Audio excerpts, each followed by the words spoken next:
స్వయంభువ మను సృష్టి. స్వయంభువ మనువు తండ్రి ఆజ్ఞను శిరసావహించి ప్రజలను సృష్టించాడు. ప్రియవ్రతుడు, ఉత్తనాపాతుడు అనే పుత్రులు ఆవిర్భవించారు. ఆకుతి, దేవహూతిక, ప్రసూతి అనే 3 పుత్రికలు జన్మించారు. ఆకుతిని రుచి మహర్షికి, దేవహూతికను కర్దముడికి, ప్రసూతికను దక్షుడికి ఇచ్చి వివాహాలు జరిపించాడు. ఆకుతి కారుచిక్కులకు యజ్ఞుడు అనే ఆదిపురుషుడు జన్మించాడు. దేవహుతిక కార్దములకు కపిలుడు పుట్టాడు. ఇతడు సాంఖ్యాచార్యుడై సకల లోక విఖ్యాతుడు అయ్యాడు. ప్రసూతికాదక్షులకు ఆడపిల్లలు చాలామంది కలిగారు. వారి సంతతిగా దేవతిర్యజ్ఞరాది జాతులన్నీ ఆవిర్భవించాయి. అందరూ ప్రజాసృజన కార్యంలో ప్రధాన భూమికను నిర్వహించారు.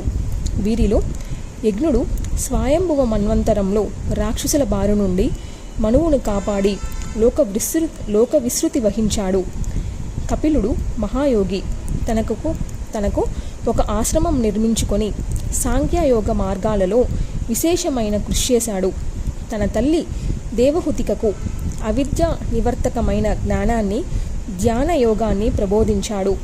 సకల జీవరాశులకు అజ్ఞాన వినాశకమైన శాస్త్రాన్ని రచించాడు. అదే కపిలం. అటు తర్వాత కొంతకాలానికి పులాహాశ్రమం చేరుకొని తన కృషిని కొనసాగించాడు. ఇప్పటికీ అతడే సాంఖ్యాచార్యుడు. అతడి పేరు తలుచుకుంటే చాలు సాంఖ్యయోగం సిద్ధిస్తుంది. యోగాచార్యుడైన ఆ కపిలుడికి శిరస్సు వంచి నమస్కరిస్తున్నాను. ఇది మనువుకు పుట్టిన ఆడపిల్లల కథ. కన్యావంశ వర్ణన. ఇక మునుపుత్రుల వంశ విస్మృతి చెబుతాను. ద్వీప, వర్ష, సముద్రాది వ్యవస్థ అంతా వారే చేశారు. సర్వభూత సుఖము, వ్యవహార ప్రసిద్ధి ఫలాలుగా సాగిన ఆ వ్యవస్థను వివరిస్తాను. ఈ విశేషాలు విన్నా చదివినా పాపాలు నశించి పుణ్యఫలాలు దక్కుతాయి. నారద, మనువుకి జ్యేష్ఠపుత్రుడు ప్రియవ్రతుడు అని చెప్పాను కదా. అతడు పేరుకు తగ్గ కొడుకు. తండ్రిని సేవించుకుంటూ సత్యధర్మ పరాయణుడై బాల్యం గడిపాడు. యవ్వనం రాగానే విశ్వకర్మ కూతురు బర్హిష్మతిని పరిణయమాడాడు. ఆ దంపతులకు 10 మంది కొడుకులు చివరిగా ఊర్జస్వతి అనే ఒక కూతురు జన్మించారు. అగ్నిత్రుడు, ఊర్ధ్వజిహ్వుడు, యజ్ఞబాహువు, మహావీరుడు, రుక్మ శుక్రకుడు, ఘృతవృష్టుడు, నవనుడు, మేధాతిథి, వీతి హోత్రుడు, కవి అని వారి పేర్లు. అందరూ అగ్ని సమానులు. వీరిలో మహావీరుడు సవనుడు కవి. ఈ 3 విరాగులై, ఆత్మవిద్యావేతులై, నిస్పృహులై, ఉద్యారేతస్కులై పరమహంసాశ్రమాల వాసురులయ్యారు. ఆధ్యాత్మికానందాన్ని చూరుగొన్నారు. ఈ ప్రియవ్రతుడికి అపాస్య అని మరొక ఇల్లాలు ఉంది. ఆమెకు ఉత్తమ, తామస, రైవంతులని 3 పుత్రులు జన్మించారు. వీరు మహౌజస్సులై తర్వాత కాలంలో మన్వంతరాధిపతులు అయ్యారు. ప్రియవ్రతుడు తిరుగులేని జల పరాక్రమాలతో 11 అర్బుదాల పాటు భూగోళాన్ని పరిపాలించాడు. సూర్యుడు ఒకవైపున ప్రకాశిస్తుంటే భూగోళానికి మరొక వైపున చీకట్లు ముసురుకోవడాన్ని గమనించాడు. నా పరిపాలనలో చీకటి ఉండటమా, దీన్ని తొలగించడం ఎలాగా అని చాలా కాలం ఆలోచించాడు. యోగబలంతో చీకటిని తొలగిస్తాను అని నిర్ణయించుకున్నాడు. ఆదిత్య సమతేజస్కమైన రథం అధిరోహించి భూగోళానికి 2వ వైపున వెలుగును నింపుతూ పర్యటించాడు. అతడి రథనేమి 7 చోట్ల భూగోళాన్ని చీల్చివేసింది. అవి సప్త సముద్రాలయ్యాయి.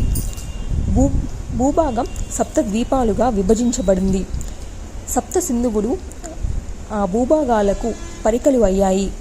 అప్పటి నుంచి సప్తద్వీప వసుంధర అనే మాట స్థిరపడింది. జంబూద్వీపం, ప్లక్షద్వీపం, సెల్మలి ద్వీపం, కుశద్వీపం, క్రౌంచద్వీపం, సౌకద్వీపం, పుష్కరద్వీపం అని వాటికి పేర్లు ఏర్పడ్డాయి. ఇవి ఉత్తరోత్తరం ఒకదానికంటే ఒకటి రెట్టింపు పరిమాణంలో ఉంటాయి. క్షార సముద్రం, ఇక్ష్కుర రస సముద్రం, సురాసముద్రం, ఘృత సముద్రం, క్షీర సముద్రం, దదిమండల సముద్రం, సోబ్దదక సముద్రం అని సప్త సింధువులు. వీటిలో జంబూద్వీపం క్షార సముద్ర పరివేష్టితం.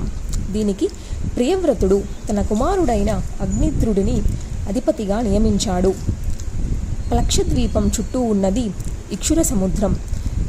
దీనికి రెండవ కొడుకు ఊర్ధ్వజిహ్వుడు పరిపాలకుడు. సురాజలది పరివేష్టితమైన సెల్వలి ద్వీపానికి యజ్ఞబాహువు పాలకుడయ్యాడు. మృత సముద్ర సంలుప్తమైన కుశద్వీపానికి హిరణ్యరేతుసుడు అధిపతి. క్షీర సముద్ర సంపృక్తమైన క్రౌంచ ద్వీపానికి వృతప్రష్టుడు. దదిమండ సముద్ర వేష్టితమైన శాఖద్వీపానికి మేధాతిథి. సుత్తోక సముద్ర విశిష్టతమైన పుష్కర ద్వీపానికి వీతిహ్రోత్రుడు అధిపతులుగా నియుక్తులయ్యారు. ప్రియవ్రతుడు కడగొట్టు బిడ్డ ఊర్జస్వతిని భృగువంశజుడైన ఊసనసుడికి ఇచ్చి వివాహం జరిపించారు. ఈ ఊసనసుడు రాక్షస గురువైన శుక్రాచార్యుడిగా ప్రసిద్ధికెక్కాడు. వీరికి ఒక కూతురు జన్మించింది, దేవయాని. పేరు వినే ఉంటావు, ప్రసిద్ధురాలు. ప్రియవ్రతుడు ఇలా భూగోళాన్ని సప్తద్వీపాలుగా విభజించి తన పుత్రులకు అప్పగించి తాను వివేక సంపన్నుడై యోగ మార్గాన్ని పూర్తిగా అవలంబించాడు.